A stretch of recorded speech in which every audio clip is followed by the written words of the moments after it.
তাৰপিছত আমাৰ শিৱপ্ৰসাদ ভাইক মাতিছোঁ, আহক গোটেইকেইজন সোনকালে। শিৱপ্ৰসাদ ভাই আয়ে। শিৱপ্ৰসাদ ভাই আটাইতকৈ পুৰণা ষ্টুডেণ্ট, গুৱাহাটীৰ 1 নম্বৰ ষ্টুডেণ্ট।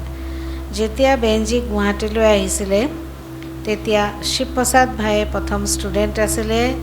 শিৱপ্ৰসাদ ভাই, তেওঁৰ পত্নী আৰু এজনী সৰু ছোৱালী যাৰ নাম মুন্নী, এতিয়া তাই কৰিমগঞ্জৰ কানেকশ্যনত এটা ডাঙৰ চেণ্টাৰ চম্ভালে।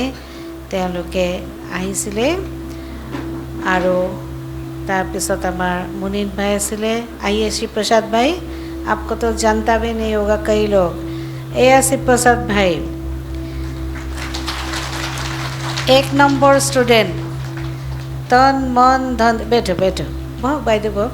তন মন ধন দি জন দি তেতিয়া এওঁলোকৰ পৰিয়ালটো, আমি আহিছোঁ যেতিয়া জ্ঞানত, এখেতসকলক দেখি আমি প্ৰেৰণা লওঁ আৰু মোক বহুত প্ৰেৰণা দিছে এই জীৱনৰ কাৰণে। সেইকাৰণে শিৱপ্ৰসাদ ভাই বহুত পুৰণা। ओम शांति, ओम शांति,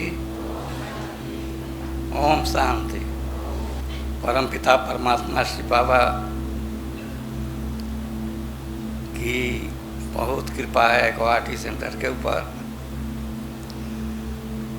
और साथ में शीला बहन जी के साथ भी बाबा का बहुत अटूट प्यार था। क्योंकि शीला बहन को बाबा ने वरदान दिया था, जहाँ जाओ वहाँ सेवा ही सेवा। तो जब तेजपुर से एक मेजर भाई थे, सुदर्शन मेजर भाई, तो उन्होंने निमंत्रण भेजा था। उनको भगवान से मिलने की बहुत इच्छा थी, तो उन्होंने बहुत मंदिर मस्जिद क्या क्या गुरु गोसाई सबके पास गया, लेकिन वो संतुष्ट नहीं हुआ। तो उनके साथ ही एक पंडित रहा करते थे, तो उन्होंने बताया कि एक ब्रह्मा कुमारी संस्था है जो कि ईश्वर के विषय में ज्ञान देती है। तो उस समय तो इधर असम में कोई सेवा केंद्र नहीं था, शिव सागर में खुला था एक सेंटर। तो मेजर भाई का निमंत्रण दीदी ने सुनाया कि असम में कौन जाएगा, क्लास में हाथ उठाओ। तो किसी ने हाथ नहीं उठाया, बहन जी ने हाथ ऊपर किया। पीछे उनके घर वालों ने भी मना किया कि तुम आसाम इतना दूर कैसे जाओगी, तुम कलकत्ता में ही रह के सेवा करो। लेकिन शीला बहन बहुत निर्भीक थी, कहीं भी डरती नहीं थी। तो वहाँ वो निमंत्रण स्वीकार करके जब तेजपुर आए, तो उनके साथ एक और बहन जी थी, वो भी बाबा की कोई रिलेशन में थी। वो उनका नाम था निर्मला बहन। तो निर्मला बहन और वो शीला बहन जी एक साथ आए थे को तेजपुर में। तो उसी समय 1976 में यहाँ कांग्रेस अधिवेशन था और बहुत बड़ा मेला लगा हुआ था।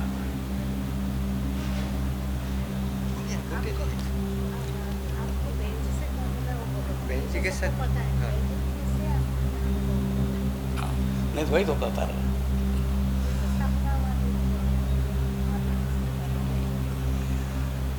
तो बहन जी बहुत निर्भीक थी, तो आकर के वहाँ पर वो अकेले ही जब यहाँ से कांग्रेस अधिवेशन से पेपर में निकला, तो उन्होंने कहा कि अब मैं जाऊँगी वहाँ गुवाहाटी में सेवा के लिए। तो तो वो अकेले ही निकल पड़ी और वहाँ से गुवाहाटी स्टेशन में आके रात में ठहरी थी। और फिर वहाँ से फैंसी बाज़ार में राम मंदिर जो है वहाँ पर एक रूम ले कर के, और वहाँ मतलब सब जितने भाई बहन लोग सेवा में आते थे उनको ठहराती थी। तो बहन जी की पालना और बहन जी की सेवा बहुत अद्वितीय थी। जब पहली बार हम मिले वहाँ उनको कांग्रेस अधिवेशन में, तो उन्होंने हमको बहुत प्यार से पूछा कि भगवान से मिलना चाहते हो। तो हमको भगवान से मिलने की बहुत दिल थी, लेकिन बहुत संस्थाओं में गया था, कहीं भी ईश्वर के विषय में कोई बताता नहीं था अच्छा से। तो बहन जी ने पूछा कि अकेले मिलना चाहते हो और न परिवार सहित मिलना चाहते हो। तो हमने बताया कि हम परिवार सहित मिलना चाहते हैं। तो बहन जी से एक किताब लिया हमने, उसका नाम था परमात्मा से मिलने के रास्ते एक हैं या अनेक। तो वो पढ़ करके हमको तो बहुत, सभी धर्मों में जो लिखा हुआ है, तो उससे हमको ये होने लगा कि क्या है सही।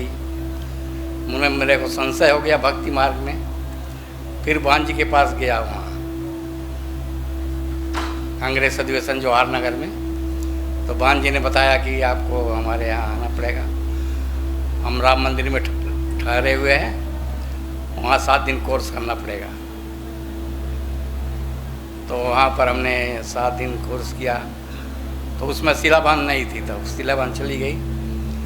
झरिया की कुसुम बहन थी, उन्होंने हमको कोर्स कराया। और उसके बाद शीला बहन चली गई बॉम्बे, और बॉम्बे से आने के बाद हम लोग मधुबन गए। तो शीला बहन हमको वहाँ मिली दिल्ली में, और उन्होंने पूरा धारणा पूछा कि पवित्र रहते हो नहीं रहते हो, खान पान कैसा है क्या है।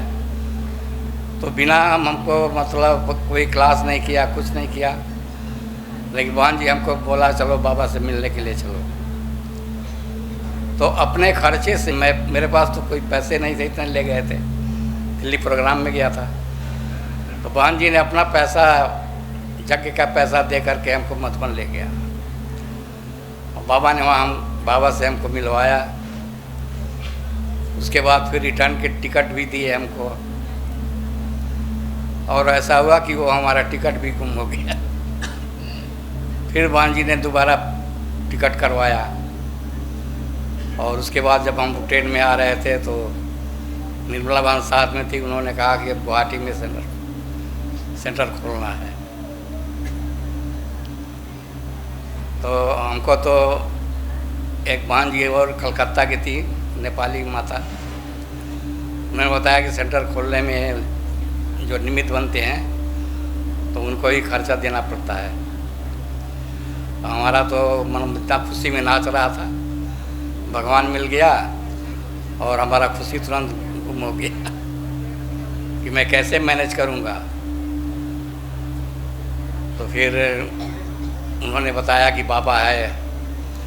तो बाबा में तो उतना पहले हम जानता नहीं था बाबा कौन है, बाबा क्या है। तो शीला बहन फिर तेजपुर से आई और हमारे घर में रह कर एक खाना बनाया। मेरा एक छोटा सा साधारण घर था, शीला बहन ने उसमें बैठ के खाना बनाया और खाकर फिर मतलब मकान ढूंढने के लिए निकल पड़ी। उसके बाद वो लोग पता नहीं चले गए, घर नहीं मिला। फिर हम लोग 2-3 भाई और ज्ञान में निकल गए थे। तो उन लोगों को मिल करके हम लोग बहन जी को बुलाया कि बहन जी आइए। तो बहन जी अकेली चली आई और कुछ बहनों को लेकर के, कुछ नेपाली बहनें थी वहाँ की, तेजपुर की कन्याएं थी लोग, तो उन लोगों को लेकर के आई और वहाँ जान बाज़ार में सेंटर खोल दिया। पहले यहाँ सेंटर खोला, उसके बाद सेवा विस्तार हुआ। तो भांजी इतनी निडर थी। उसमें यहाँ पर आंदोलन चल रहा था, 1975 से आंदोलन शुरू हुआ था। तो उसमें थोड़ा ये था कि ये लोग गवर्नमेंट का कोई एजेंट है और यहाँ पर आकर के ये लोग भाई आत्मा भाई भाई का ज्ञान दे रहा है। उसमें था ना विदेशी खेदों। तो ये लोग आए हैं, गवर्नमेंट के एजेंट हैं। लेकिन फिर भी भांजी इतनी निडर थी कि हम लोग जगह जगह प्रदर्शन करते जाते थे।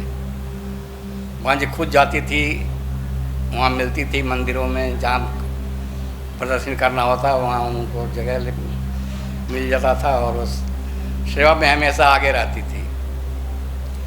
ग्रुप समझाना हो, किसी को बात करना है, कहीं कहीं वो जो सर्वव्यापी का पॉइंट पर एक चित्र है ना कि परमात्मा सर्वव्यापी नहीं है, तो उस पर बहुत डिबेट करते थे लोग।